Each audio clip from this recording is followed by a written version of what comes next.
श्री शिवाय नमस्तु। महाराज, दुनिया के लोग नहीं समझते कि शंकर पर जल चढ़ाने का क्या लाभ है।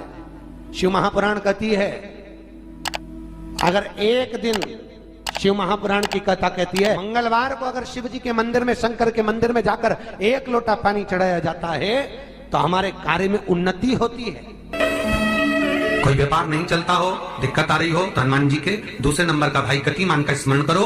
हनुमान जी के उल्टे पांव का सिंदूर लाकर गतिमान का नाम लेकर स्वस्तिक बना दिया जाए व्यापार वाली जगह पर, तो व्यापार अच्छा चलने लगता है महाराज। कोई व्यक्ति पैसा खा गया, नहीं दे रहा, बहुत परेशान हो गए, मांग मांग कर दे गए, नहीं दे रहा, हाथ जोड़ लिए, पांव जोड़ लिए, सब कुछ कर लिया, नहीं दे रहा, तो हनुमान जी के तीसरे नंबर का भाई रतिमान, रतिमान, गतिमान रतिमान, रतिमान का नाम लीजिए। पीपल के पत्ते पर लाल सिंदूर से जो व्यक्ति पैसा लेकर गया उसका नाम लेकर बहते हुए पानी में अपनी कामना कर रतिमान का नाम लेकर छोड़ दीजिए। 15 दिन में रतिमान ऐसी उतावली मचाता है कि उसको हाथ जोड़कर वो खुद फोन लगाकर बोलता है, भैया तेरा मैं पैसा लौटा दूंगा। रतिमान का स्मरण किया जाता है। रतिमान, ध्यान दीजिएगा, हनुमान का एक स्मरण, पंचमुखी हनुमान का एक भाव। महाराज, जैसे बहुत ज्यादा तकलीफ अगर व्यक्ति को हो गई है, बहुत कष्टमय जीवन चल रहा है, हार गए हर जगह से और तकलीफमय जीवन चल रहा है, तो पंचमुखी हनुमान का एक शिव महापुराण का और स्कंद पुराण का एक बड़ा सुंदर मंत्र है। उस मंत्र को आप सब एक बार हमारे साथ में बोलें। ओम नमो हनुमते रुद्र अवताराय सर्व शत्रु संहारणाय सर्व रोग हराय सर्व वशीकरणाय रामदूताय स्वाहा। बस इस मंत्र को हाथ में काली तिल लेकर, एक जौ लेकर और गूगल लेकर, थोड़ा सा उसमें गाय का घी डालकर, कंडे को या अग्नि को जलाकर इस मंत्र का 11 बार 21 बार जाप कर कर अपनी कामना कर कर छोड़ दीजिए। कैसा भी रोग हो, बीमारी हो, कष्ट हो, दुख हो, तकलीफ हो, 21 दिन के अंदर वो आनंद आना प्रारंभ कर देता है। इस मंत्र, स्कंद पुराण का, शिव महापुराण का ये मंत्र मूल पंचमुखी हनुमान सुख दे। और एक और चीज याद रखिए महाराज, यदि कोई काम के लिए जा रहे हो, कोई व्यापार के लिए जा रहे हो या नौकरी करने के लिए जा रहे हो और लगी नहीं रही, बहुत तकलीफ पा रहे हो, सर्विस ही नहीं लग रही, बहुत कष्टमय हो गया, तो निवेदन करूंगा 5 पीपल के पत्ते पर बेसन के 5 लड्डू घर में बने हुए, गाय के घी के 5 लड्डू रख लो। उस लड्डू के बीचों बीच एक आटे का दिया और उसमें तिल्ली का तेल डालकर इसी मंत्र का प्रयोग कर कर पंचमुखी हनुमान का किसी भी हनुमान के मंदिर में जाकर, दक्षिण मुखी हनुमान के मंदिर में जाकर उसको रख कर आ जाइए। इसके बाद आप उस काम के लिए जाइए, आपका काम सफल हो जाएगा। आपको किसी को नहीं कहना पड़ेगा, कि हाथ जोड़ना नहीं पड़ेगा, किसी के पांव नहीं पड़ना पड़ेंगे, तुरंत काम होगा।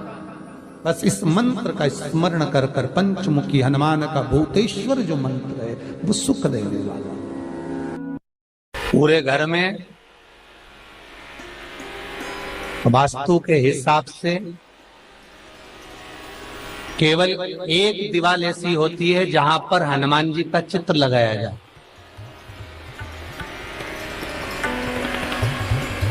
चाहे तुम पर्वत उठाने वाला चित्र लगाओ हनुमान जी का, चाहे बैठे हुए लगाओ, चाहे रामायण पढ़ने वाला लगाओ, चाहे लंका दहन करने वाला लगाओ, चाहे राम नाम जपने वाला लगाओ, चाहे लक्ष्मण को संजीवनी देने वाला लगाओ, चाहे मौन मुद्रा में लगा दो, चाहे स्तुति में लगा दो, चाहे भजन में लगा दो। हनुमान जी का कोई भी चित्र लगता है तो ना पूरब में लगेगा, ना पश्चिम में लगेगा, ना दक्षिण में लगेगा। हनुमान जी का अगर चित्र लगता है तो उत्तर की दीवार में दक्षिण को देखते हुए लगता है, केवल एक ही स्थान।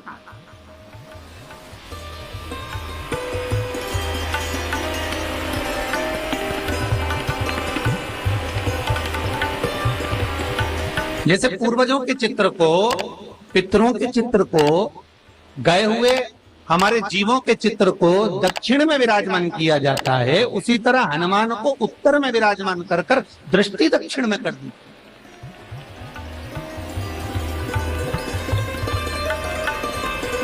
घर में हनुमान जी के जितने फोटो होते हैं उसको केवल दक्षिण दिशा में लगा, वो उत्तर दिशा में लगा बिठाते थे, और दक्षिण की ओर उनकी दृष्टि होना चाहिए, दक्षिण की ओर उनका मुख होना चाहिए। क्यों? महाराज, अगर व्यक्ति के जीवन में कोई बीमारी आने वाली है, व्यक्ति के जीवन में कोई रोग आने वाला है, व्यक्ति के जीवन में अगर कोई कष्ट आने वाला है, व्यक्ति के जीवन में अगर कोई परेशानी आने वाली है, व्यक्ति के जीवन में कोई एक्सीडेंट का योग भी बनने वाला है, तो शास्त्र कहता है वो दिशा दक्षिण से ही बनता है।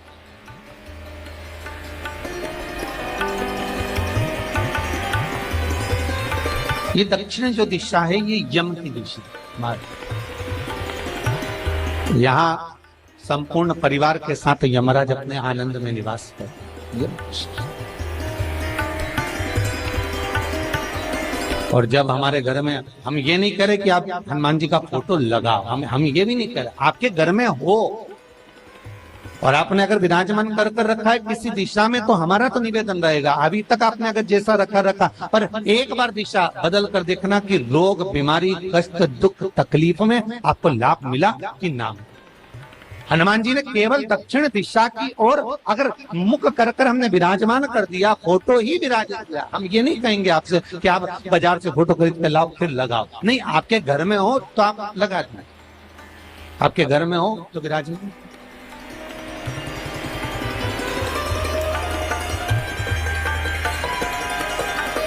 अच्छा, कितनी विपरीतता है वो भी आप जरा जानिएगा महाराज, कि शंकर भगवान के ऊपर जो जल चढ़ाया जाता है उसकी जलाधारी उत्तर में जाती है महाराज। भगवान शिव का जो जल जा रहा है वो उत्तर की ओर जा, और हनुमान जी को उत्तर में विराजमान कर मुख दक्षिण की ओर कर दिया। क्यों? प्रबल दिशाओं में उत्तर और दक्षिण महाराज, ये जो दो दिशाएं, इनको साधने के लिए कोई देवता आगे नहीं। अगर इन दिशाओं को कोई साधने वाला है तो केवल एक देवाधिदेव महादेव ही हो सकता। काल का हरण करने वाला वो महाकाल ही हो सकता। शंकर का ही एक अवतार है हनुमान जी महाराज, रुद्र अवतार महाराज। हनुमान जी से कहा तुम दक्षिण की ओर दिशा पर संभालिए, शिव जी कहते हैं मेरा जल जब उत्तर की ओर जाएगा तो इस दिशा को मैं संभाल, चिंता ना करिए। जो स्मरण करने वाला होता है, भजन करने वाला होता है, कीर्तन करने वाला होता है, नाम जाप करने वाला होता है, उसका भी शास्त्र विधान कहता है, उसका भी व्याख्यान वर्णन करता है कि जैसे एक दिशा के रूप में हनुमान जी महाराज को विराजमान कर दक्षिण की दिशा पर हम विजय पर, अर्थात रोग पर, बीमारी पर, कष्ट पर, तकलीफ पर हम विजय प्राप्त कर सकते। ऐसा नहीं कि ऐसा कोई रोग नहीं जिसकी दवा नहीं है, पर जब तक भगवान की कृपा नहीं होगी तब तक कोई औषधि मिल सकती नहीं, कुछ प्राप्त नहीं हो सकता। जब भगवान करुणा करते हैं तो आप रूप कुछ ना कुछ सुख की अनुभूति हो जाती है, अपने आप सुख का भान हो जाता है। तो जैसे दक्षिण का जो स्वामी तत्व है, दक्षिण पर जो दृष्टि देने वाला श्री हनुमान जी महाराज है, इसलिए हनुमान जी को उत्तर की दीवार पर विराजमान कर उनका मुख दक्षिण की ओर रखा जाता है। वास्तु शास्त्र के हिसाब से, वास्तु नियमों के हिसाब से सारे फोटो कहीं पर भी लगा सकते हो, पर हनुमान जी का अगर फोटो तुम्हारे घर में है, हनुमान जी अगर तुम्हारे घर में विराजमान है, हनुमान जी का चित्र तुम्हारे घर में विराजमान है, तो उसका दक्षिण का होगा। तो रोग, बीमारी, तकलीफ, कष्ट, ये सब कई लोग याद करते हो कि हनुमान जी महाराज शंकर भगवान का एक अंश स्वरूप है, एक अंश। पूरी शिव महापुराण की कथा को उठाकर देखिए, स्कंद पुराण को, मत्स्य पुराण को, कूर्म पुराण को उठाकर देखिए। एक बाणासुर का चरित्र और एक श्री हनुमान जी महाराज का चरित्र बहुत सुंदर। शिव का एक अंश माता अंजना के तप साधना से शिव की प्रागट्यता और शंकर भगवान की प्रागट्यता से शंकर का स्वरूप प्रकट हुआ। इसीलिए तो कहते हैं शंकर सुमन केसरी।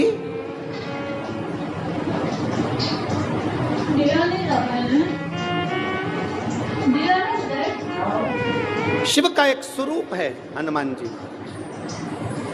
हम तो हमेशा कहते हैं अगर आप हनुमान जी का भी दर्शन कर रहे हैं तो ये अंदाजा लगा कर रखें कि आप शंकर का दर्शन कर रहे हैं। आप शंकर का दर्शन कर रहे हैं तो ये अंदाजा लगा कर रखें कि आप हनुमान जी का दर्शन कर रहे हैं। सब एक, कोई भेद नहीं, सब एक, कोई भेद नहीं। देवताओं, आप एक बेलपत्र, जैसे आप एक बेलपत्र कि ये दो जो पत्तियां होती हैं, जरा ध्यान देंगे, ये दो जो पत्ती नीचे की रहती है बेलपत्र, आगे का भाग एक बेलपत्र और नीचे की जो ये दो पत्तियां होती हैं, इन दो पत्तियों के ऊपर एक एक शमी पत्र। ये दो जो पत्तियां हैं, इन पत्तियों के ऊपर एक एक शमी पत्र और लाल चंदन ये रखकर कितना भी रोगीला व्यक्ति हो, रोग से ग्रसित व्यक्ति हो, जिंदगी में कितना ही दुख पड़ रहा हो, बेलपत्र की ये दोनों पत्ती जिसके ऊपर शमी पत्र रखकर, लाल चंदन रखकर श्री हनुमान जी महाराज और हनुमान जी महाराज के तीसरे नंबर के भाई श्री गतिमान जी। हनुमान जी कितने भाई हैं? 6। उसमें हनुमान, रतिमान, प्रतिमान, मतिमान, गतिमान, तो जो नीचे के क्रम में आते हैं श्री गतिमान जी, उन गतिमान जी और हनुमान जी का नाम लेकर जो शिवलिंग के ऊपर समर्पित कर देता है, रोग का निवारण होता ही है, रोग मुक्ति होती है। मंगल का प्रदोष निकाल कर रख लो कि मंगल का प्रदोष इस दिन पड़ रहा है, मंगल की त्रयोदशी तिथि पड़ रही है, प्रदोष व्रत मंगलवार का पड़ रहा है। और जिन लड़का लड़की को मंगल होते हैं, जिन कन्या और वर को मंगल होते हैं, केवल शंकर भगवान के मंदिर में जाकर चौमुखी दिया, 4 बत्ती का दिया आटे का, उसमें घी डालकर लड़की शंकर भगवान के मंदिर में मात्र 7 बार शंकर पे से उतार कर 3 बार स्वतः उतार कर शिव के मंदिर में रख देती है, उसका मंगल आड़े आता ही नहीं है, मंगल नहीं आता सामने। मंगल प्रदोष व्रत का इतना महत्व है महाराज। जब जिस महीने में जो प्रदोष पड़ा करे, जब प्रदोष पड़े, बन सके 1 बेलपत्र, बन सके 5 बेलपत्र, शमी पत्र, हरे मूंग,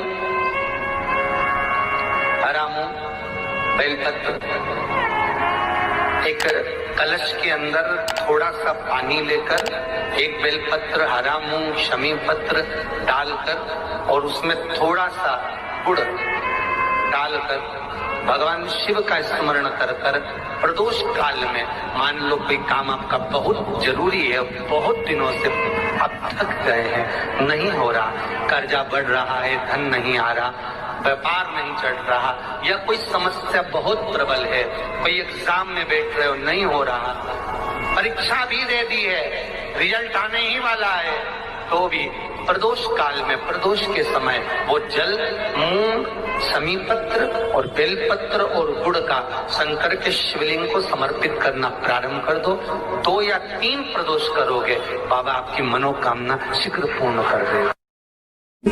शंकर भगवान पर चढ़े हुए जल जब नीचे की ओर आता है, जिस जगह पर जल गिरता है उस जगह पर मात्र 1 दुर्वा प्रदोष के दिन अपनी कामना कर कर इस शरीर के सुख के लिए शंकर भगवान के जल गिरने वाले स्थान के पास में अवधूतेश्वर महादेव के नाम से रख दी जाती है, तो जिंदगी में कभी बड़ी बीमारी नहीं आती। उसी तरह जिससे रोग को समाप्त करने के लिए दुर्वा का प्रयोग किया जाता है।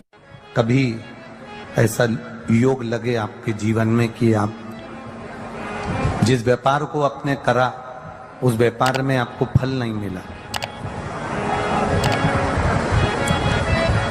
फिर आपने व्यापार चेंज करा, फिर बदल कर देखा, फिर उस व्यापार को कर देखा, उसमें फल नहीं मिला, फिर आपने वापिस व्यापार को बदलने का विचार किया, तो हमारा निवेदन रहेगा उस व्यापार को बदलने से पहले एक काम जरूर कर देखें। 3 स्थान पर बेलपत्र को चढ़ाकर देखिएगा। अगर आपको लगे कि मैंने व्यापार बदल लिया, एक बार बदला, कई लोग ऐसे भी होते हैं जो पैसा इकट्ठा करते हैं, धन एकत्रित करते हैं, और कोई व्यापार ऐसा कर लेते हैं जिस व्यापार में धन चले जाता है तो वो धन वापिस नहीं आता, वो व्यापार का धन वापिस नहीं आता। तो बड़े दुखी होता है कि भाई मेरा गया हुआ पैसा नहीं आ रहा, मैं बड़ा कष्ट में हूं, मेरा खुद का ही आ जाए ना तो मैं निहाल हो जाऊं, मेरा अपना ही नहीं आ रहा जो गया हुआ है, तो मैं क्या वर्णन करूं उसको, क्या उनके लिए भी ये प्रयोग, ये शिव विद्येश्वर संहिता का ये भाव बड़ा सुंदर है। आप व्यापार पर व्यापार बदल कर देख लिए, धन भी हमारा कहीं डूब गया, आ नहीं रहा है, तो प्रयास करना 3 स्थान पर चढ़ाई गई बेलपत्र हमें सुख का अनुभव करा देगी। बहुत ध्यान लगाइए। पहला, अशोक सुंदरी की जगह।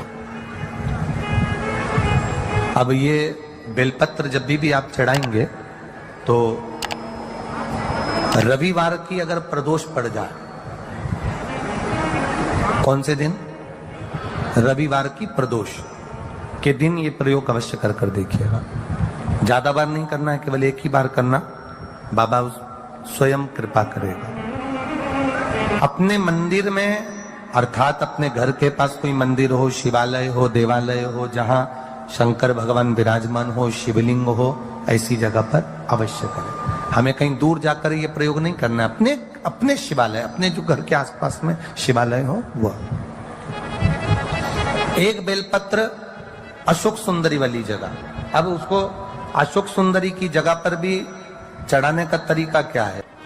जब हम बेलपत्र चढ़ाएंगे तो उस बेलपत्र को चढ़ाते समय आपकी जो बेलपत्र की डंडी है, वो बेलपत्र, रविवार प्रदोष के दिन का ये उपाय है महाराज। ये बेलपत्र की जो डंडी है, इस डंडी का भाग शिवलिंग की ओर होना चाहिए। ये जो डंडी है, इसका भाग अशोक सुंदरी पर जब चढ़ाएंगे तो शिवलिंग की ओर इसका भाग होगा महाराज। दूसरी, बेलपत्र को जब हम समर्पित करेंगे, जया, विषहरा, शामरीवारी, दौतली, देव, मान लो जलाधारी ऊपर नहीं है शंकर जी के, तो उसका स्मरण कर 5 कन्याओं का नाम लेकर जया, विषहरा, शामलीवारी, दौतली, देव, इनका स्मरण कर शंकर भगवान के शिवलिंग पर बेलपत्र रखेंगे। बेलपत्र कहां रखना है? आप अगर यहां बैठे हो तो आपके विपरीत में डंडी का मुख होना चाहिए। ये बेलपत्र की जो डंडी है, इसका मुख आपके विपरीत में हो। आप यहां बैठे हो तो डंडी